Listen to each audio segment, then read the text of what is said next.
In today's video, I'm going to teach you how to open multiple instances of Microsoft Teams on the same computer. If you juggle more than one account, maybe work, school, or different organizations, this will help you stay signed in everywhere without constantly logging out and back in. The simplest approach is to use Teams in web browsers, so each account lives in its own browser or profile. This keeps sessions separate and lets them run side by side. Here's how to set it up. Start by opening Microsoft Edge and signing into Teams with your main account at teams.microsoft.com. Keep that tab open.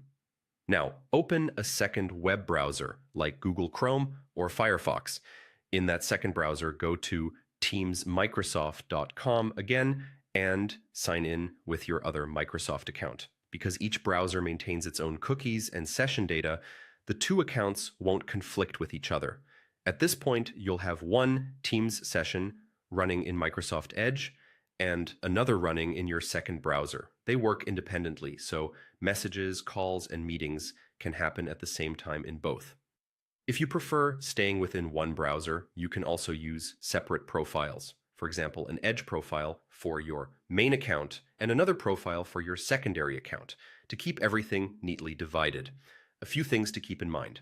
Notifications may overlap if both accounts are active, and you might hear multiple sounds at once. If that's distracting, mute notifications in one browser or use your system's Do Not Disturb mode during focus time.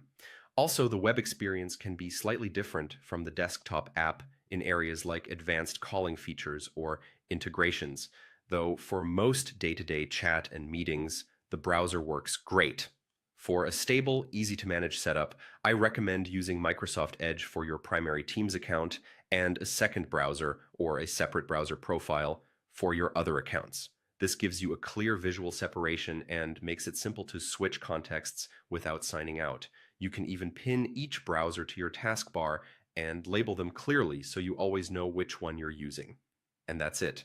By running Teams in separate browsers or profiles, you can keep multiple accounts open on the same computer, side by side, without any hassle. If this tutorial helped you, please like the video, subscribe, and turn on notifications for more Microsoft Teams tips and tutorials. Thanks for watching, and I'll see you in the next video.